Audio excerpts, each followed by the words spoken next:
तो जय हिंद प्यारे बच्चों, नमस्कार। स्वागत है आप लोगों को ये अपने चैनल बिहारी आर्ट्स क्लासेज में। तो कैसे हैं प्यारे छात्र जी? आशा है कि आप लोग अच्छे होंगे और आप लोगों का पढ़ाई भी बहुत ही अच्छा चलता होगा। तो सभी प्यारे छात्र के लिए हम लेकर के आ गए हैं क्लास 12th जो 2025 यानी कि आपका फरवरी में जो एग्ज़ाम होने वाला है, ठीक है, कि 4 फरवरी से जो आपका एग्ज़ाम होने वाला है उनका ओरिजिनल क्वेश्चन पेपर आप सभी प्यारे बच्चों के लिए लेकर के आ चुके हैं। अगर ये क्वेश्चन को आप पूरा कर लेते हैं तो आपका एक भी क्वेश्चन जो है ना बिहार बोर्ड में छूटने वाला नहीं है। और इस क्वेश्चन को पूरा करना होगा और एक एक क्वेश्चन को एकदम रगड़ के आपको आंसर देना होगा, ठीक है। तो चलिए एकदम सब्जेक्ट कोड आप मिला लीजिए, एकदम पूरा का पूरा क्वेश्चन यही रहने वाला है। इस क्लास को पूरा करना है, एक भी क्वेश्चन को मिस नहीं करना है। अगर आप एक भी क्वेश्चन को मिस करते हैं तो हो सकता है कि एग्जाम में आपका भी नंबर छूट जाएगा। चलिए, तो हम तो आपको कहेंगे कि आप कतई भी रिस्क ना लें और इस क्वेश्चन को पूरा कीजिएगा। एकदम पूरा ये वायरल पेपर है, ठीक है, ये पूरा वायरल पेपर है, एकदम क्वेश्चन आउट है, ये पूरा क्वेश्चन यही आएगा। तो चलो प्यारे छात्र जी, क्लास को स्टार्ट करते हैं। इस सेशन को जल्दी से शेयर कर दीजिए हर एक स्टूडेंट्स के पास और इस वीडियो को पूरा देखिएगा, ठीक है। उसके बाद आप हमें लास्ट में बताइएगा कि अभी आप कितना को सही कर पाए हो, ठीक है। चलो तो आइए स्टूडेंट्स, क्लास को स्टार्ट करते हैं। उससे पहले हम आपको बता दें कि आपको सेट कोड ये दिखेगा और 3 घंटा 15 मिनट का जो है ना आपको समय मिलेगा एग्जाम हॉल में, ठीक है। और OMR सेट पढ़ने के लिए आप जो है ना कम से कम उसमें 10 से 15 मिनट आप समय दीजिएगा पूरा क्वेश्चन को, ऑब्जेक्टिव को पढ़ने में, ठीक है, कि आपको कौन कौन ऑब्जेक्टिव जो है ना कितना जो है ना बनने वाला। सबसे पहले तो वो आपको जो है ना पढ़ लेना है, उसके बाद OMR में आपको उसको पहले टिकअप कर लेना है, ठीक है। चलिए क्वेश्चन को स्टार्ट करते हैं। तो आइए जी क्वेश्चन को देखेंगे। यहाँ पे सबसे पहला क्वेश्चन सभी प्यारे बच्चों के लिए इस स्क्रीन पे हम फोकस करते हैं। आप लोगों को अपना लेंस लगा करके इस क्वेश्चन को एकदम गर्दा गर्दा उड़ाना है, जिनमें से 100 में से किन्हीं 50 ऑब्जेक्टिव का ही प्यारे बच्चों आंसर देना होता है। ये तो आप लोगों को पता ही है, ठीक है। चलो तो आइए क्वेश्चन को देखिएगा। सबसे पहला क्वेश्चन है आप लोगों के स्क्रीन पे कि यहाँ पे आप लोग देखिएगा, ठीक है। बहुत ही इंपॉर्टेंट सवाल है ये क्वेश्चन, बार बार पूछा गया सवाल है कि राष्ट्रपति का निर्वाचन की प्रक्रिया भारतीय संविधान के किस अनुच्छेद में वर्णित किया गया है। तो ये जो अनुच्छेद में जो वर्णित किया गया है ना, यह अनुच्छेद 55 से और अनुच्छेद 54 और 55 के अंतर्गत यह किया गया था। प्यारे बच्चों, ऑप्शन नंबर सी इज बिल्कुल राइट जवाब हो जाता है, आपको इसे याद रखना है। चलो अगला क्वेश्चन को आप लोग देखिएगा कि भारत के राष्ट्रपति की संवैधानिक स्थान क्या है। यानी कि भारत के राष्ट्रपति के जो संवैधानिक स्थान जो है ना प्यारे स्टूडेंट्स, आपका ऑप्शन नंबर जो होगा बी ए इज राइट जवाब हो जाता है। यह राज्य का अध्यक्ष होते हैं, आपको इसे भूलना बिल्कुल भी नहीं है। चलो अगला क्वेश्चन है कि कैबिनेट के चलिए क्वेश्चन को देखेंगे कि कैबिनेट के मेहराब की आधारशिलता किसे कहा जाता है। तो ये किसे कहा जाता है, तो यह जो कहा जाता है ऑप्शन नंबर बी को कहा जाता है। प्रधानमंत्री जो होते हैं ना, इन्हीं को कहा जाता है, यानी कि प्राइम मिनिस्टर को कहा जाता है, ठीक है। चलो अगला क्वेश्चन को आप लोग देखिएगा, बहुत ही इंटरेस्टिंग और बहुत ही इंपॉर्टेंट सवाल है। प्यारे स्टूडेंट्स, आप इस क्वेश्चन का आंसर बताइएगा कि राष्ट्रपति राज्यसभा में कितने सदस्यों को मनोनीत किया जाता है। तो इसमें जो सदस्य को जो मनोनीत किया जाता है, या कुल सदस्य को जो मनोनीत किया जाता है, ऑप्शन नंबर आपका सी होगा, यानी कि कुल 12 होगा, ठीक है। आ जाओ अगला है कि अगला क्वेश्चन है कि राज्य के दर्शन में केंद्र का प्रतिनिधि किसे कहा गया है। तो ये प्रतिनिधि किसे कहा गया है, तो प्यारे बच्चों आपको याद रखना है, यह राज्यपाल को ही कहा जाता है। ऑप्शन नंबर बी इज बिल्कुल राइट जवाब। अगला है कि कोई मंत्री जो संसद या विधायक नहीं है, उसे किस समय संसद या विधायक होना चाहिए, ठीक है, तो होना अनिवार्य है। तो ये कितना जो है ना छात्र जी समय में सांसद विधायक होना अनिवार्य होता है, तो यह जो है ना 6 महीने में, ठीक है, आपको इसे याद रखना है। चलो स्टूडेंट्स अगला क्वेश्चन को आप देखिएगा। सॉरी आइए यहाँ पे आपका जो है ना 8 नंबर क्वेश्चन है, ये तो इंग्लिश में आपका क्वेश्चन दिया गया है, ठीक है। तो आपको जो है ना इसका जो आंसर होगा ना स्टूडेंट्स, इंग्लिश का ऑप्शन नंबर जाए तो ऑप्शन नंबर सी आपका राइट जवाब 8 का हो जाएगा। चलो अगला 9 नंबर क्वेश्चन का आंसर बताएंगे कि कौन राज्य के मंत्री परिषद का अध्यक्ष होता है। यानी कि कौन होता है जो राज्य के मंत्री परिषद का अध्यक्ष होता है, यानी कि मुख्यमंत्री जो होते हैं ना प्यारे स्टूडेंट्स, आपका यही होते हैं, ठीक है। PDF बनाने में थोड़ा सा मिस्टेक हो गया छात्र जी, तो प्लीज माफ कीजिएगा। कौन भारत के राष्ट्रपति का वियोग गया लग सकता है जी। तो ये जो लग सकता है ना छात्र जी, आपका संसद होता है। अगला उसी प्रकार से क्वेश्चन आपका कहता है कि कौन सा संसद प्रधानमंत्री के खिलाफ आवश्यक प्रस्ताव ला सकता है। तो ये जो प्रस्ताव ला सकता है प्यारे बच्चों, ऑप्शन नंबर बी होगा, यानी कि यह जो होता है आपका लोकसभा जो होता है ना, यही आपका ला सकता है, ठीक है। चलो अगला क्वेश्चन को आप लोग देखिएगा। अगला क्वेश्चन है 13 नंबर क्वेश्चन की प्रधानमंत्री की नियुक्ति संविधान के अनुसार कौन करता है। यानी कि प्रधानमंत्री का जो नियुक्ति करता है, ठीक है, ये संविधान के अनुसार अगर देखा जाए तो प्यारे बच्चों उपराष्ट्रपति जो होते हैं, अगर आगे अभी वर्तमान में देखा जाए तो अभी के उपराष्ट्रपति कौन है? आप लोग कहोगे कि सर द्रौपदी मुर्मू है ना। तो इसी तरह से जो है ना, जो अपना उपराष्ट्रपति होते हैं वही प्रधानमंत्री की नियुक्ति करते हैं, अपने अनुसार चुनते हैं। ठीक है, आ जाओ अगला है कि अगला है कि राज्य में मंत्री परिषद सामूहिक रूप से किसके प्रति उत्तरदायी होती है? तो ये किसके प्रति उत्तरदायी होती है? तो प्यारे बच्चों विधानसभा जो होता है ना, विधानसभा के उत्तरदायी होती है। ठीक है, आ जाओ अगला है कि राज्यों के विश्वविद्यालयों के कुलपति कौन होते हैं? तो ये जो होते हैं ना कुलपति, यह है आपका राज्यपाल जी होंगे। ठीक है, आ जाओ जैसे आपका गांव का मुखिया कौन है? तो आप लोग कहोगे सर हमारा गांव का जो देख रेख करते हैं ना, हमारा गांव के मुखिया करते हैं। उसी तरह से अगला क्वेश्चन यहाँ पे आपसे पूछा जा रहा है कि किस अनुच्छेद के अंतर्गत राज्यपाल, ठीक है, अध्यादेश जारी कर सकती है? तो ये जो है ना आपका ऑप्शन नंबर बी होगा। प्यारे बच्चों आपको इसे याद रखना है, एकदम टॉप क्वेश्चन है। ठीक है, आ जाओ अगला क्वेश्चन आप लोग देखेंगे कि संविधान सभा की पहली बैठक कब हुई? यानी कि जो संविधान सभा का जो पहला बैठक किया गया था, प्यारे बच्चों आपको याद रखना है, दिसंबर 1946 ईस्वी को किया गया था। आ जाओ अगला है कि संविधान सभा के प्रारूप समिति के अध्यक्ष कौन है? तो इनका जो अध्यक्ष है प्यारे बच्चों ऑप्शन नंबर होगा सी, यानी कि BR अम्बेडकर होंगे। आपको इसे याद रखना है। अगला है कि संविधान सभा की पहली बैठक कहाँ हुई? यानी कि संविधान सभा के जो पहले बैठक हुआ था ना, यह दिल्ली में हुआ था। सभी प्यारे स्टूडेंट्स को इस क्वेश्चन को याद रखना है। आ जाओ प्यारे छात्र जी अगला क्वेश्चन को देख लो। संविधान के विभिन्न पहलुओं का अध्ययन हेतु संविधान सभा द्वारा किसकी समिति गठित की गई है? तो ये कितनी गठित की गई? तो चलो छात्र जी हम देखते हैं। यह जो आपका गठित किया गया है, यह आपका जो हो जाएगा बिल्कुल करेक्ट जवाब मेरे ख्याल से 22 नंबर क्वेश्चन।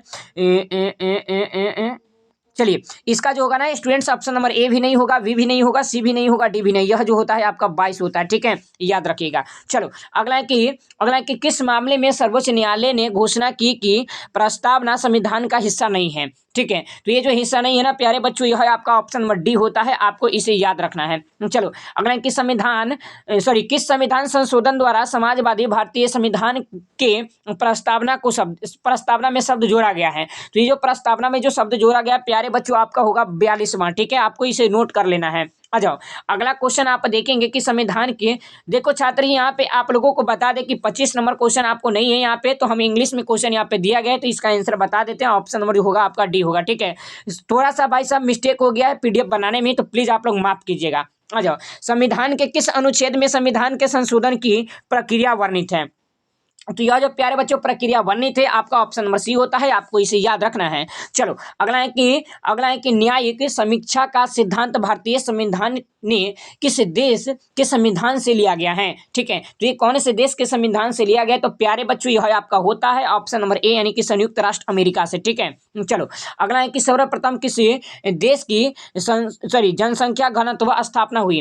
ठीक है, तो ये कौन से देश का हुआ था? तो प्यारे बच्चों यह जो आपका होगा, यानी कि भारत नहीं होगा, संयुक्त राष्ट्र अमेरिका भी नहीं होगा, यह जो होता है ना, यानी कि ऑप्शन नंबर जो होगा प्यारे स्टूडेंट्स आपका ऑप्शन नंबर डी इज बिल्कुल करेक्ट जवाब हो जाएगा। ठीक है, आप इसे याद रखिएगा।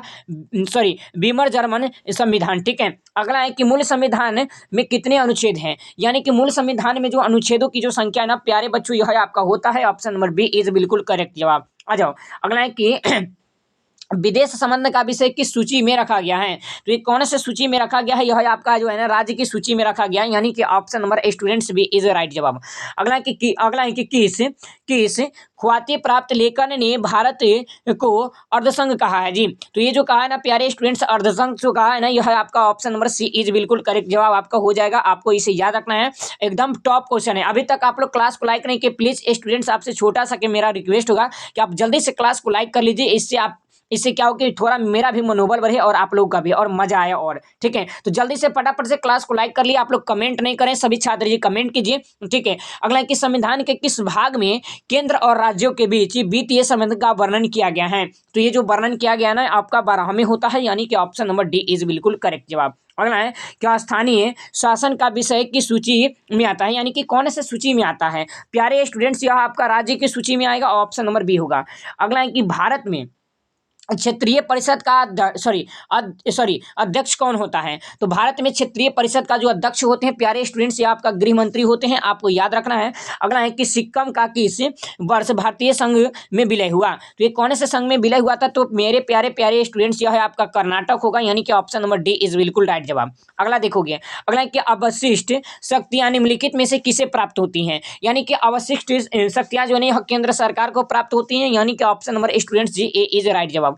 अगला है कि भारत में सुबह केंद्र के साथ साथ संघीय ढांचे का विचार कहाँ से मिला गया है? तो ये कहाँ से मिला है? तो प्यारे बाबू ऑप्शन नंबर आपका सी होगा, कनाडा से मिला। ठीक है, आ जाओ। अगला है कि केंद्र राज्य संबंध विवाद निपटाने के लिए सरकार या कमीशन, ठीक है, की स्थापना किया गया। तो इसका जो स्थापना किया गया था ना मेरे प्यारे प्यारे बबुआ, याद रखना है, यह ऑप्शन नंबर ए भी नहीं होगा, आपका बी भी नहीं होगा, यह जो आपका करेक्ट जवाब होता है यह आपका क्या होता है सर, यह आपको याद रखना है। देखो ना, यहाँ पे तो कोई आंसर ही नहीं है। ठीक है, चलो इसको हम लोग डैश करके लगा देते, डॉट डॉट डॉट आप लोग कमेंट बॉक्स में लगाइएगा। ठीक है, ये 41 नंबर क्वेश्चन का आंसर सभी स्टूडेंट जो है कमेंट बॉक्स के माध्यम से हमें लगा करके बताएंगे। यह आपका HW रहा। ठीक है, चलो स्टूडेंट्स, 42 नंबर क्वेश्चन आप देखोगे, यहाँ पे 42 नंबर क्वेश्चन जो है ना आपका फिर से क्वेश्चन ऐड नहीं हो पाया, इंग्लिश में यहाँ पे क्वेश्चन लिखा गया है। तो चलिए इसका आंसर हम बता देते हैं, आप सभी प्यारे स्टूडेंट जो है ना आंसर 2 किलो।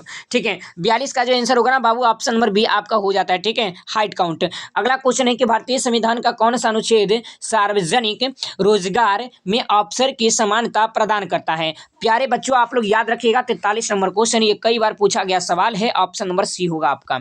अगला है कि भारतीय संविधान में कितने मौलिक कर्तव्य उल्लेख हैं? तो ये जो है ना प्यारे बच्चों ऑप्शन नंबर बी होगा, 11 होगा, ऑप्शन नंबर बिल्कुल करेक्ट जवाब। अगला क्वेश्चन देख लो कि भारतीय संविधान के किस भाग में भारतीय संविधान के किस भाग का उद्देश्य लोक कल्याणकारी राज्य की स्थापना करना है? तो यह जो होगा ऑप्शन नंबर आपका बिल्कुल राइट जवाब। प्यारे बबुआ आपको याद रखना है, डी होता है राज्य के नीति निर्देशक तत्व। ठीक है, अगला है कि 19वें अनुच्छेद में नागरिकों को कितनी स्वतंत्रता वर्णित है? ठीक है, तो इनको जो स्वतंत्रता वर्णित है ना छात्र जी 6 होता है। अगला है कि भारतीय संविधान का कौन सा अनुच्छेद उपाधियों के उन्मूलन से संबंधित है? तो ये जो संबंधित है ना प्यारे स्टूडेंट्स 48 नंबर क्वेश्चन यह आपका 18 होता है। ठीक है, चलो अगला कि भारतीय संविधान के किस भाग मौलिक अधिकारों का वर्णन है? तो ये स्टूडेंट्स आपको याद रखना है, ऑप्शन नंबर जो होता है यह है आपका 39 होता है। हो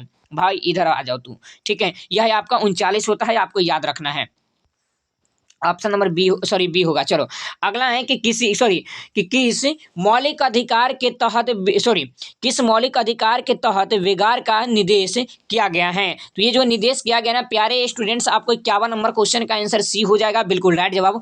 उसी तरह से 52 नंबर क्वेश्चन आप सभी प्यारे प्यारे स्टूडेंट्स को कहता है कि मौलिक अधिकारों का संशोधन में कौन सा लक्ष्य है? ठीक है, तो यह जो होता है ना ऑप्शन नंबर डी होगा, यानी कि यह संसद होता है। ठीक है, आपको इसे नोट कर लेना है। आ जाओ, अगला है कि संविधान के किन संविधानों को न्याय योग्य नहीं माना गया है? प्यारे बबुआ आप बता दो ना कि कौन नहीं माना गया है। आ जाओ, यह जो होता है ना राज्य के नीति निर्देशक तत्व होते हैं। ठीक है, आ जाएंगे आगे आप लोग। अगला कि संविधान के किस अनुच्छेद द्वारा, संविधान के कौन से अनुच्छेद द्वारा ठीक है अस्पृश्यता का मूलन किया गया है? तो ये जो मूलन किया गया ना स्टूडेंट्स आपका यह डी हो जाएगा, बिल्कुल राइट जवाब। अगला कि भारत का उपराष्ट्रपति किस सभा का पदेन स्थापित करते हैं? तो ये जो स्थापित करते हैं स्टूडेंट्स ऑप्शन नंबर बी होगा, राज्यसभा का। चलो अगला क्वेश्चन देखोगे कि संसद के संयुक्त अधिवेशन को कौन बुलाता है? तो ये कौन बुलाता है जी? तो यह आपको जो बुलाता है ना ऑप्शन नंबर ए होगा, राष्ट्रपति। ठीक है, चलो अगला क्वेश्चन को आप लोग देखिएगा। अगला है कि लोकसभा की प्रथम महिला सभापति कौन थी? और आप लोग ये मत समझना कि सर आप बार बार सॉरी क्यों कर रहे हैं। ठीक है, ये मेरा आदत बन चुका है छात्र जी। ठीक है, तो ये मीरा कुमारी होगी, आपको चिंता नहीं करना है कि बार बार सर जी का है आप सॉरी कर रहे हो। ठीक है, ये मेरा आदत हो गया छात्र जी बोलने का, इसे सुधारना चाहते हैं लेकिन सुधर ही नहीं रहा है। अगला कि भारत में किसी विधायक को विधायक कौन प्रमाणित करता है? तो ये जो प्रमाणित करता है ना छात्र जी आपको याद रखना है, लोकसभा के जो अध्यक्ष होते हैं ना यही आपका होगा, ऑप्शन नंबर छात्र जी डी इज राइट जवाब।